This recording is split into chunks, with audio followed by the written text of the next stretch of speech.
자, 이제 6월 초에 이제 대선이 치러질 것으로 예상이 되고 윤총 기자가 이제 잠룡 분위기들 쭉 정리를 해주셨는데 이 중에서 이제 김동연 경기지사, 유정복 인천시장 이야기를 좀 해보겠습니다. 김 지사의 경우에는 좀 일찌감치 대선 레이스에 뛰어든 모양새 아닙니까? 네, 맞습니다. 어쨌든 이제 한덕수 대행하고 선관위가 오늘 협의를 하면서 6월 3일의 가능성이 높은데요. 6월 달 대선을 뭐라고 하시는지 아시죠? 장미. 예, 맞습니다. 네. 장미, 6월 대선 같은 경우에 장미 대선이라고 하고 당초에는 저희가 4월 대선 예상까지 나와가지고 이제 벚꽃 대선까지 네. 했는데 꽃 이름을 대선에 붙이는 거는 단순히 계절적 의미도 있지만 실질적으로는 좀 아름답게 대선을 치르자라는 의미도 좀 강하다고 생각을 하거든요. 네. 이번만큼은 네거티브라든가 비방전이 없는 선거이길 좀 미리 바라봅니다. 아까 지금 그 김동연 지사 얘기를 하셨는데요. 김동연 지사는 뭐 1인 시위라든가 앞서 서울대 강연 등을 통해서 굉장히 좀 광폭 행보를 하고 있습니다. 그리고 지금 이재명 대표에 대한 이게 비방이라기보다는 정책 관련돼서 연금이라든가 이런 거를 자신이 또 더 잘할 수 있다라는 쪽으로 해서 굉장히 강하게 어필을 하고 있습니다. 오늘 같은 경우에도 11시 23분쯤에 파면 선고가 일어났는데 17분 뒤죠. 11시 40분에 동영상 인터뷰를 내놓을 정도로 굉장히 좀 발빠르게 대응을 하고 있습니다. 이재명 대표, 다만 근데 이재명 대표가 2심에 무죄를 선고받은 뒤에는 김동연 지사라든가 비명계 뒷심이 좀 힘이 좀 많이 빠진 상태인데요. 말 그대로 이재명 대표를 중심으로 한 일강 그리고 다약 구조입니다. 지금 최근에 한국갤럽에서 3월에 4주차에 정례 조사를 했는데 이때도 이재명 대표에게 반 이상 힘이 실린 모양새입니다. 네. 김동연 지사는 이 탄핵 정국 안에서도 목소리를 굉장히 다양한 분야에 많이 내왔습니다. 그러니까 지자체장으로서 어떤 유리한 그 언론의 초점을 받을 수 있는 자리에 있었음에도 불구하고 근데 지지율 면에서 보나 당내 어떤 입지나 상황으로 보나 그렇게 반응이 썩 좋지만은 않다라는 시각이 있는데. 네, 그러니까 이재명 지사에 비해서 김동연 지사 같은 경우에는 약간 그 이름을 경기도에 사는 사람들도 아직 모르는 사람이 있을 정도입니다. 물론 이제 지금 여러 가지 그 활동도 하고 있지만 이게 이제 실질적으로 그 유권자들의 귀나 눈에 들어갈 정도는 아니라는 건데 이게 실질적으로 지표가 나온 것만 봐도 현재 김문수 고용노동부 장관이 8%, 그다음에 한동훈 대표가 5%, 오세훈 시장이 3%, 홍준표 대구시장 같은 경우도 3%입니다. 여야 다 열어놓은 지지 맞습니다. 근데 이때까지도 그 김동연 지사 같은 경우에는 뚜렷하게 이렇게 여기 진입하지는 못한 모양새고요. 유의미한 수치가 나오지 않나. 나흘 전 그 여론조사에서도 이때도 김동연 지사는 1.8%입니다. 이낙연 전 총리보다 한 0.02% 정도 앞선 건데 전체적으로는 좀 하위권이라고 생각이 듭니다. 네. 자, 유정복 인천시장의 이야기도 좀 해보겠습니다. 최근 이제 지방분권 개헌론 주창하면서 차별화된 콘텐츠를 이제 밀어붙이고 있는데, 자, 인천에서 이제 성공한 정책들로 이제 대선 레이스에 뛰어든 것으로 봐야 하겠죠. 네, 맞습니다. 근데 유정복 인천시장이 전 개인적으로 굉장히 안타까운데 제가 현재 이제 인천시청을 출입하고 있는데.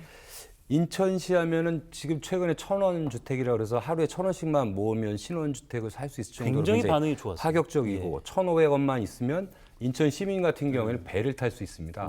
그리고 1억을 줄 수 있는 주택 정책까지 하는 등 굉장히 인천형 정책은 많은데 그 주인공이 유정복 인천시장이라는 거에 대해서는 또 잘 모르는 사람이 많아요. 어떻게 보면 인지도가 아직 많이 낮은 상태인데 그런 면에서는 상대적으로 김동연 지사에 비해서도 수치가 좀 많이 낮다고 내부적으로도 하고 있는데 일단은 경선 레이스에는 확실히 포함되고 본인도 의지를 갖고 있는 것으로 저는 이제 취재를 했는데 그런 만큼 이제 과제가 있다면 어떤 컨텐츠를 가지고 지금 현재 나온 컨텐츠도 충분하긴 한데 그 컨텐츠의 주인공이 본인이다라는 걸 어느 정도 전 자기 자랑도 필요하다고 생각을 합니다. 유정복 인천시장이 그 미디어 관련한 출연이나 인터뷰를 굉장히 다양하게 해왔던 걸로 아는데 김동연 지사도 마찬가지고 인구가 많은 지역이고 수도권임에도 불구하고 이게 저는 참 아이러니한 게 두 그 지자체장들 상대적으로 그 노이즈는 좀 적은 편 아닙니까? 맞습니다. 오히려 이제 노이즈 마케팅이 안 돼서 전국구로 떠오르지 못하는 거 아닌가 뭐 이런 생각도 드는데 원인은 어디 있다고 개인적으로 보십니까? 그것도 앵커가 그렇게 지적을 하시니까 그 부분은 얘기를 안 할 수가 없는데요. 어떻게 보면은 좀 너무 얌전한 그 후보 아니면은 대권 주자라는 얘기가 실제로 많습니다. 그러니까 그 지금 유정복 시장의 개인적인 것만 보면은 인천시장 재선에 3선 국회의원 그렇습니다. 그리고 장관을 2번이나 했습니다. 예. 뭐 이력서만 보면은 프로필러 상으로는 어떻게 보면 최고의 굉장히 후보일 화려하죠. 수가 있는 예. 건데 그 중에 이제 하나가 딱 인상적인 부분이라든가 지금 어느 정도는 본인이 잘하는 부분이라든가 이걸 어필하고 필요하다면 저는 뭐 비방은 아니더라도 저 잘못된 부분을 치고 나가면서 좀 네거티브 전략도 어느 정도는 필요하다고 특정 인물을 생각하는데. 좀 자꾸 늘어지는 듯한 그런 네네. 면도 좀 필요한데 두루두루 조금 이렇게 좋은 정치인으로 인식이 되는 거 아닌가 이런 네, 생각. 맞습니다. 오늘 어떻게 보면은 경기도 같은 경우에는 11시 40분에 아까 발표를 했는데 그렇죠. 네. 인천시 같은 경우에는 그때도 페이스북을 통해서는 발표를 했지만 왜 어떻게 보면 좀 본인이 직접 인터뷰라든가 저희가 보통 싱크라고 하는데 그런 식으로 제공을 했었으면 언론에 좀더 이렇게 뿌리는 발빠르게, 영상들이 예. 있어야 되는데 그게 그러니까 좀 그런 늦었죠. 부분이 좀 아쉽다는 얘기를 제가 좀 직접 전달하기도 했습니다. 예. 네. 자, 오늘 이제 윤석열 전 대통령 파면으로 이제 경기 인천 지역에 영향을 미칠 경제 상황을 좀 짚어보죠. 자, 경기도 관련 굵직한 공약들 윤 대통령이 이제 많이 여러 내놨었는데 이것들이 그냥 표류하는 것은 아닌지 혹은 차기 대권에서 차기 후보가 이제 그것을 이어갈 수 있는 것인지 또 걱정하시는 분들이 많이 계시거든요. 네. 먼저 좀 인천 사례부터 좀 짚어주시죠. 그러니까 인천 같은 경우에는 다 아시다시피 수도권 매립지가 김포 검단이라든가 이 인천하고 김포에 걸쳐져 있는데 그 수도권 매립지 문제는 너무 오래됐고 이번에 그 윤석열 전 대통령이 당시 공약 사항으로 또 핵심 공약으로 냈었던 문제인데 네. 지금 대체 매립지 문제가 가뜩이나 꼬이고 있는 상태에서 이번에 이제 또 파면까지 이루어지면서 윤석열 대통령이 당시 했던 그 공약이 7가지 중에 첫 번째 공약이었던 이 수도권 매립지는 좀 약간 물 건너가지 않았나라는 얘기까지 나올 정도입니다. 그 다음에 또 인천을 반을 가르고 있는 게 이제 경인 고속도로라든가 그 경인 철도, 그러니까 저희가 보통 하는 1호선인데 네. 그 부분도 지하화 작업이 있는데 그 지하화를 하려면은 3조 해가지고 6조 원 이상이 듭니다. 근데 이제 그 부분에 대해서도 지금 뚜렷하게 정부가 전폭적인 지지를 하지 않으면 예산이 마련될 수 없는 부분인데 그 예. 부분도 약간 지금 현재 상태에서는 불투명하다고 볼 수 있습니다. 예.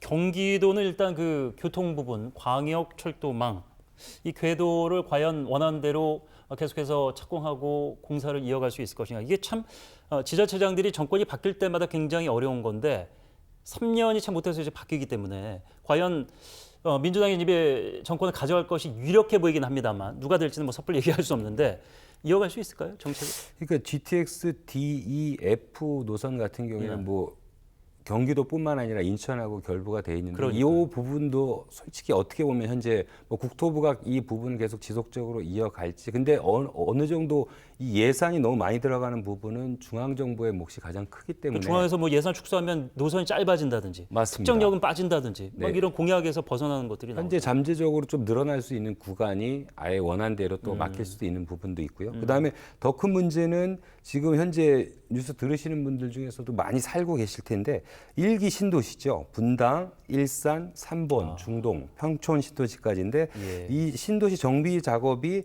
원래 올 5월을 전후로 해서 주민 의견을 청취하고 공청회를 가지면서 좀 본격 궤도로 가려고 했는데 네. 현재 이제 그 6월 장미 대선 때문에 약간 늦춰질 가능성이 있는데 이게 단순히 시기만 늦춰진다면 상관이 없지만 이게 또 그런 과정이라든가 아니면 뭐 다음 정부에서 어떤 식으로 이게 또 바뀔 수 있을지 이번에 이제 공청회까지 됐다면은 이제 좀 저희가 보통 사업 픽스가 된다고 하잖아요. 예. 근데 그 부분이 바뀔 수 있다는 여지가 있어서 그런 부분에 대해서 좀 불안해하시는 분들도 많은 것 같습니다.